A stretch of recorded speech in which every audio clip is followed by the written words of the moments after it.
मेरी शादी को अभी 3 महीने गुजरे थे कि मेरे पति का डेथ हो गया। पति के मरने के बाद मैं 3-4 महीने तक ससुराल में ही रही।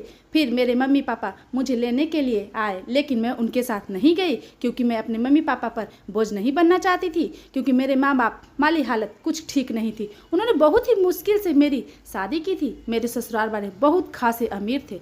मेरी सास ने सिर्फ 2 ही बेटे थे। उनकी एक बेटी थी, मेरे पति, और उनका एक बेटा जो मेरे पति से 2 साल छोटा था। मेरे पति के मरने के बाद मेरी सास मेरे देवर के साथ शादी करा दे, इसलिए मैं उनका दिल जीतने की कोशिश कर रही थी।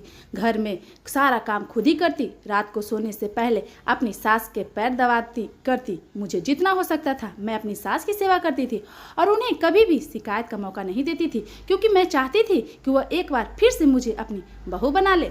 मेरी एक ननद भी थी, शादीशुदा। वह बहुत कम हमारे घर आया करती थी क्योंकि मेरी सास ने उसकी शादी एक बहुत ही अमीर घर में, इसलिए वह अपने ससुराल में ही ज़्यादातर रहना पसंद करती थी। मेरी ननद जब आती उनकी बहुत ही खातिरदारी करती, उनकी पसंद के सारे खाने बनाती। इस बात से मेरी सास भी बहुत खुश हुआ करती थी। मेरी सास मुझे पसंद तो शादी के पहले दिन से ही बहुत करती थी। मैं तो उनके साथ बहुत अच्छा व्यवहार रखती थी। मुझसे कहती थी कि तुम मेरे लिए बिल्कुल मेरी बेटी की तरह हो।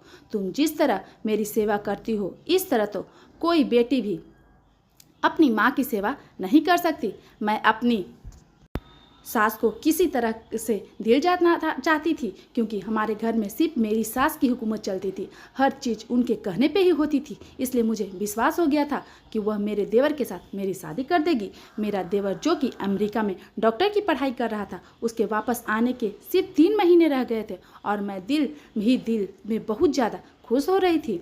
एक बार फिर से यह घर मेरा हो जाएगा, पर घर के मालकिन बन जाऊंगी, क्योंकि मैं अपनी पूरी ज़िंदगी गरीबी में गुजार चुकी हूँ। और यहाँ आकर मुझे पता चला कि ज़िंदगी में ऐशो आराम क्या होते हैं। अब मैं ये ऐशो आराम अपने हाथों से गंवाना नहीं चाहती थी। मेरे ससुराल बहुत ज़्यादा अमीर था। मेरे ससुर के पास बहुत सारी ज़मीन थी। अगर मैं अपने माँ बाप के पास चली जाती तो फिर पूरी ज़िंदगी जैसी गरीबी के ऊपर से विधवा लड़की से शादी कौन करता। इसलिए मेरी पूरी कोशिश थी कि मैं अपनी सास अपने छोटे बेटे से दूसरी शादी करवा दे। मैं भी क्या किस्मत पाई थी। जब मेरी शादी हुई तो मैं बहुत खुश थी कि मेरी शादी पैसे वाले घर में हो रही थी। अब तक मैं हर चीज़ के लिए तरस रही थी। अब मुझे हर चीज़ के लिए तरस की ज़िंदगी नहीं गुजारनी पड़ेगी। लेकिन भगवान ने यह खुशियाँ सिर्फ 3 महीने के लिए ही दी और मैं 3 महीने बाद विधवा हो गई। मैं चाहती थी कि देवर से शादी हो जाए और इस घर में 100 आराम के साथ रह सकती हूँ और अपनी सास की तरह पूरे घर में अपना हुक्म जमा सकती थी। और मुझे पता था कि यह सब हो सकता है जब मेरा देवर मुझसे शादी करेगा, क्योंकि मेरी सास अपने इस बेटे को बहुत कहना मानती थी और अपने छोटे बेटे की हर बात सलाह मशवरा भी लेती थी। मेरे पति बचपन से ही बीमार थे और बचपन में ही वह कमज़ोरी से वह जवानी तक बीमार रहे और बचपन की यह कमजोरी उनके शरीर को जवानी तक नहीं निकली। यह देखने में काफ़ी दुबले पतले सांवले रंग के थे। इसलिए मुझ जैसी गरीब लड़की से शादी इतने अमीर परिवार में हो गई, लेकिन मैं फिर भी अपने पति के साथ खुशी खुशी ज़िंदगी गुजार सकती थी। मेरे पति ने मेरा साथ नहीं दिया और मुझे छोड़कर भगवान के प्यारे हो गए। हम भले ही गरीब लोग थे, लेकिन अगर मेरे पापा को पता चलता कि मेरे पति की बीमारी है तो मेरे पापा कभी भी अपनी बेटी का रिश्ता इस घर में न करते। मेरे पापा को इस बात की बिल्कुल भी जानकारी नहीं थी, इसलिए मेरी सास ने मेरे पापा से मेरा रिश्ता मांग लिया और इस तरह से मैं इस घर में आ गई। पर होनी को कौन टाल सकता था। मैंने पूरे घर को अच्छे से संभालना शुरू कर दिया था। और पर उस दिन मुझे बहुत दुख हुआ जब मेरी सास ने कहा कि मैं अपने छोटे बेटे के लिए लड़की ढूंढ रही हूँ, अब उसकी शादी करना चाहती हूँ। मैं दिल से यह सोच रही थी कि मैं जो दिन रात उसके आगे पीछे नौकरानी की तरह फिरती रहती हूँ, उसकी सेवा करती रहती हूँ, तो शायद मेरी सेवा से वो खुश होकर मेरी सास मुझे अपने छोटे बेटे के लिए बहू बना ले। लेकिन मेरी सारी मेहनत उम्मीद पर पानी फिर जाएगा, ऐसा मैंने कभी नहीं सोचा था। मैं ये नहीं होने देना चाहती थी। एक दिन मैं और मेरी सास साथ गए। मेरी सास ने न जाने कब से एक बाबा के पास आ रही थी। हर सोमवार को बाबा के पास आती थी और उनका आशीर्वाद भी लेती थी। और हम जैसे भी वहाँ पहुँचे तो वहाँ एक नौजवान लड़की भिखारी की लाइन में बैठी थी जो कि अंधी थी। उसे देखकर मेरी सास ने शायद उससे पर दया आ गई, इसलिए उसके पास जाकर बैठ गई और उससे पूछने लगी कि तुम्हारे साथ कैसे हादसा हो गया, क्या तुम यहाँ पर क्या कर रही हो और कहाँ रहती हो। मेरी सास इस तरह बातें कर रही थी उसके साथ जैसे वो उसे पहले से ही जानती हो। मैं इस बात पर हैरान हो रही थी कि मेरी सास एक कारण के साथ कैसे बैठ सकती है। मेरी सास उसे देखकर माफ़ी भी मांग रही थी। उसे कह रही थी कि बेटा मुझे माफ़ कर दो, तुम मेरे साथ मेरे घर चलो। अंधी लड़की बहुत ही गुस्से में लग रही थी। वो मेरी सास से कहने लगी, मैं आपके साथ हरगिज़ नहीं जाऊंगी। मेरे साथ जो कुछ हुआ है वो आप ही की वजह से हुआ है, इसके लिए मैं आपको कभी माफ़ नहीं करूंगी। मेरी सास अब रो रो कर उसे माफ़ी मांग रही थी और उसको यह भी कह रही थी कि तुम जैसा चाहती हो बिल्कुल वैसा ही होगा। तुम्हारे दिल की इच्छा, तुम्हारी तमन्ना पूरी हो जाएगी, बस तुम मेरे साथ चलो। मेरी सास अंधी लड़की के कारण को अपने घर ले आए। जब मैं अपनी सास से यह सवाल किया कि मम्मी जी आप उसे भी इसी अपने साथ घर क्यों ले आई हैं और आखिरकार वह लड़की कौन है, तो मेरी सास ने मुझे सिर्फ इतना ही बताया, इसकी शादी मैं अपने छोटे बेटे से कराऊंगी। अब ये बात सुनकर मेरे पैरों तले ज़मीन खिसक गई, क्योंकि मैं तो जितने सपने देखी थी वो मेरे सारे सपने ही चकनाचूर नज़र आ रहे थे। मेरी सास ने मुझे यह एक बात कहकर चुप करने का इशारा कर दिया। अब मुझे कोई सवाल मत करना। मुझे अपने साथ की इस बात पर बहुत ज़्यादा हैरत हो गई थी कि वह अंधी लड़की से की कारण अपने डॉक्टर बेटे की शादी कैसे करा सकती है। और मुझे यह भी लग रहा था कि मेरा देवर तो उसे देखकर उसी वक्त ठुकरा देगा, क्योंकि वह अमेरिका में पढ़ा था और उसकी पसंद भी बहुत हाई फाई होगी। यही कारण तो उसकी पसंद बिल्कुल भी नहीं हो सकती। फिर कुछ दिनों बाद मेरा देवर वापस इंडिया आ गया और मेरी सास ने शादी की तैयारी शुरू कर दी थी। वह अंधी लड़की हमारे घर पर ही रह रही थी। मेरी सास ने उसे एक अलग कमरा दे रखा था। वह हम लोगों के साथ कम ही बात करती, ज़्यादा अपने कमरे में ही अकेली रहती। मेरी सास उसे कमरे तक खाना पहुंचा देती। मेरी सास ने मेरे देवर की शादी के बारे में बता दिया। मेरा देवर भी शादी के लिए खुशी खुशी राजी हो गया। मैं हैरान थी, भला नीरज शादी के लिए इतनी जल्दी तैयार कैसे हो सकता है। फिर मैंने सोचा शायद मेरी सास ने नीरज को यह नहीं बताया होगा कि उन्होंने उसके लिए अंधी लड़की खोजा है। लड़की को वह कोशिश की कि मैंने अपने देवर को किस तरह यह सच बता सकूं कि तुम्हारी माँ तुम्हारे लिए अंधी लड़की चुनी है। मैं चाहकर भी अपने देवर को यह बात नहीं बता पा रही थी। एक दिन मुझे मौका मिल गया और मैं नीरज को भड़काने की कोशिश करने लगी। तुम्हारी माँ ने तुम्हारे साथ धोखा किया, वह तुम्हारी शादी अंधी लड़की से करवा देना चाहती है। मेरी बात सुनते ही नीरज ने मुझे खाली खाली नज़रों से देखा और कहा, भाभी अब आप चिंता मत करो, मुझे अपनी माँ पर पूरा भरोसा है, तो मेरे साथ कुछ भी गलत नहीं करेंगी। मैं अपने मुंह चुप लेकर कमरे से बाहर आ गई। जब शादी समय हुआ तो मेरे देवर ने उस लड़की को देखा। उनके चेहरे पे ऐसी खुशी चमकने लगी जैसे पता नहीं कौन सी बड़ी खुशी मिल गई हो। वो बहुत ज़्यादा खुश हो गए। उनकी खुशी देखकर मैं हैरत हो गई, या फिर मेरा देवर इतना खुश क्यों है। एक अंधी लड़की उसकी पत्नी बनने जा रही है और फिर वह इतना ज़्यादा खुश है। मेरी परेशानी किसी भी तरह कम होने का नाम ही नहीं ले रही थी। मुझे कुछ भी समझ नहीं आ रहा था। और फिर मेरे देवर की शादी उस अंधी लड़की से हो गई। वह मेरी आंखों के सामने अपनी पत्नी को हाथ पकड़कर उसे अपने कमरे में ले चले गए। मेरे सारे सपने जब तक मैंने देखे थे वह सब के सब धरे के धरे रह गए। मेरी सास ने मुझे हुक्म दिया कि अपने देवर देवरानी की सारी जिम्मेदारी अब तुम्हें ही उठानी होगी, क्योंकि वह अंधी है, उसे कुछ भी नज़र नहीं आता, इसलिए उसके खाने पीने से लेकर उसकी हर काम की जिम्मेदारी अब मैं तुम पर डालती हूँ।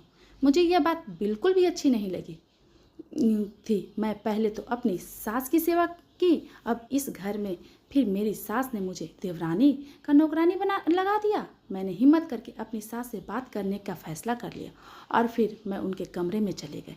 मैंने अपने बारे में आखिर क्या सोचा है?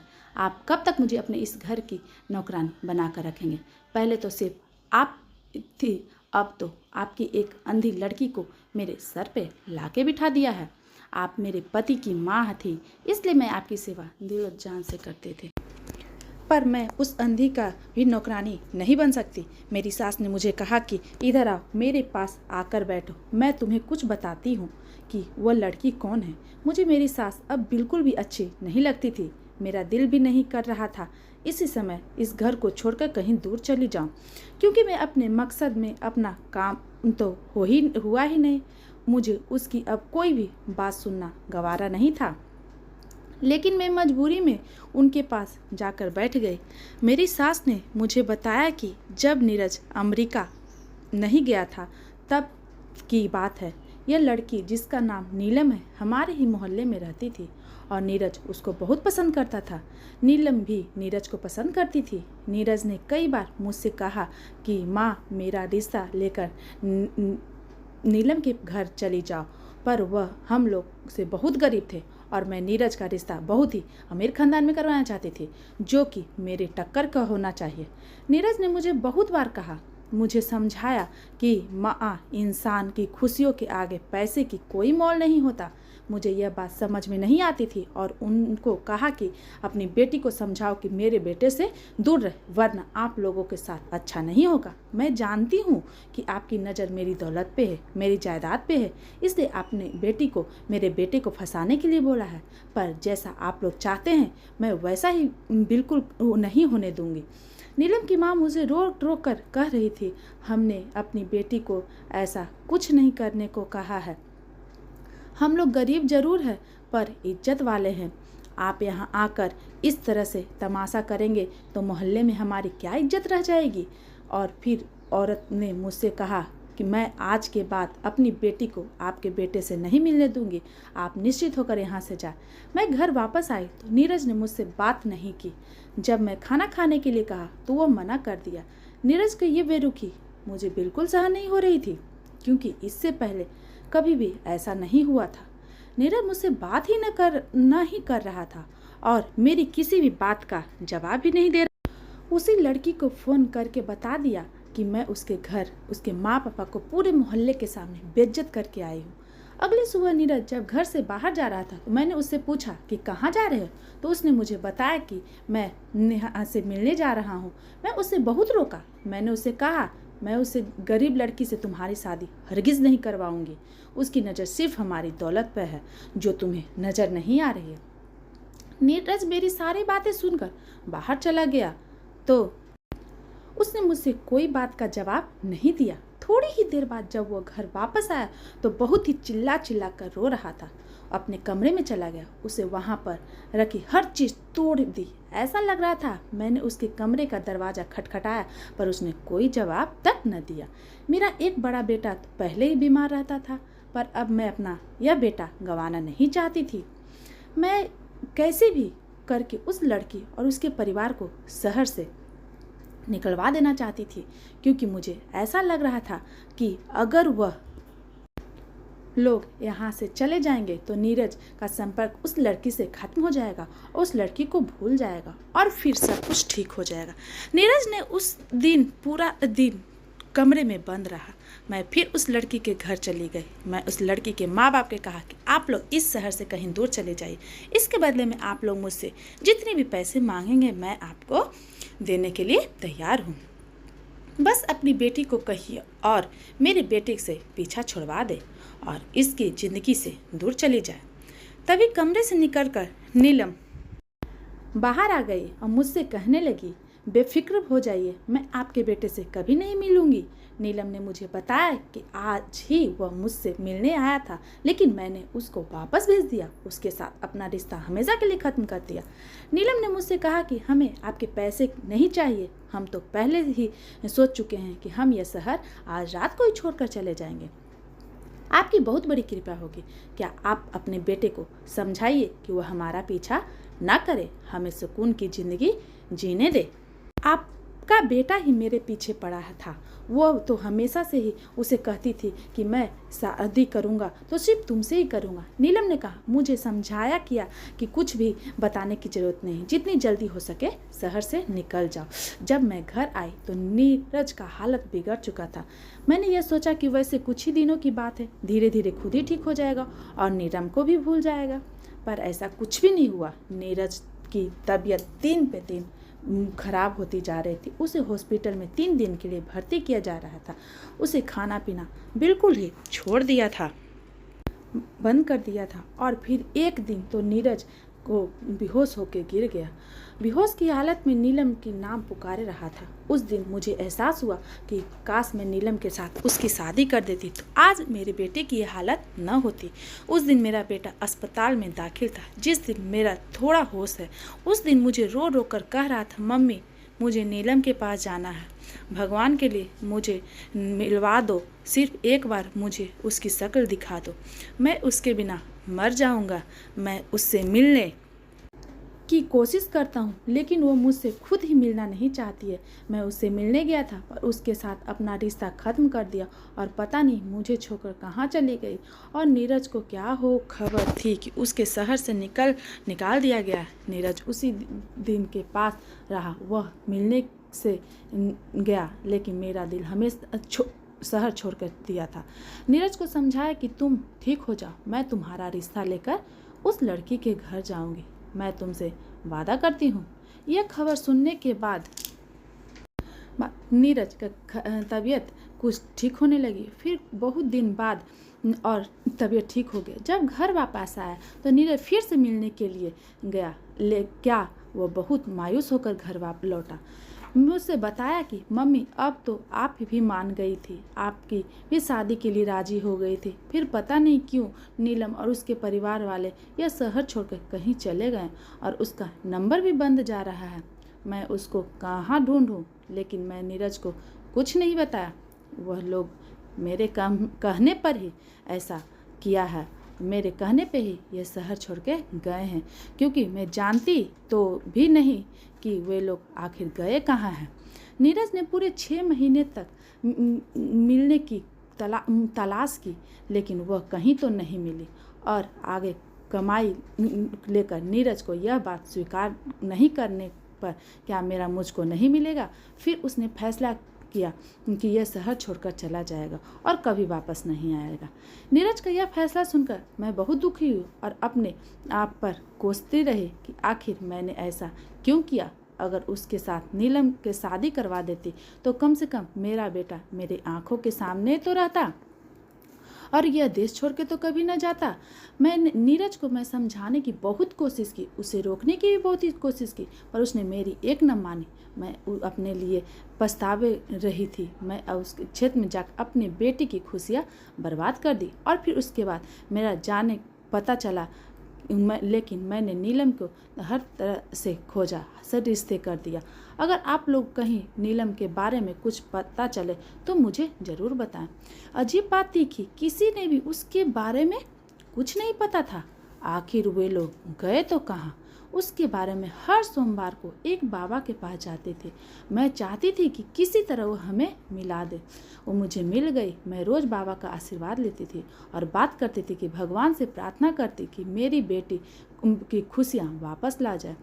फिर भगवान ने मेरी प्रार्थना स्वीकार कर ली, मुझे यहीं पर बैठी मिल गई।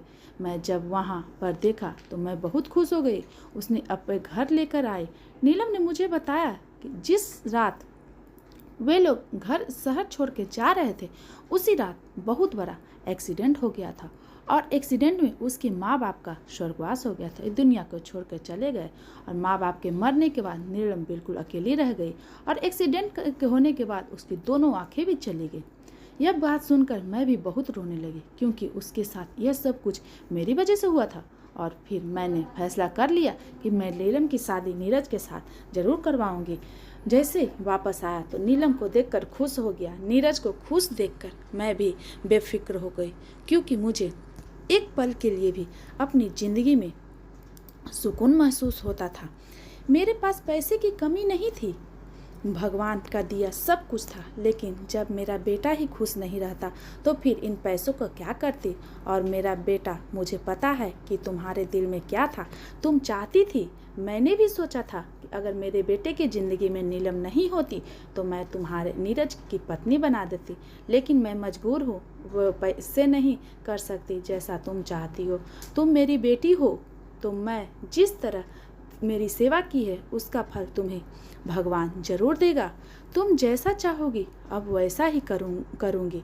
अगर तुम शादी करना चाहती हो तो तुम्हें बता दूँ कि तुम्हारे लिए एक अच्छा सा रिश्ता लेकर आऊँगी। तुम्हारी शादी किसी अमीर खानदान में करवा दूँगी। लेकिन नीरज की खुशियाँ सिर्फ नीलम के साथ थी। वह तुम्हारे साथ कभी खुशी ज़िंदगी नहीं गुजार सकता था।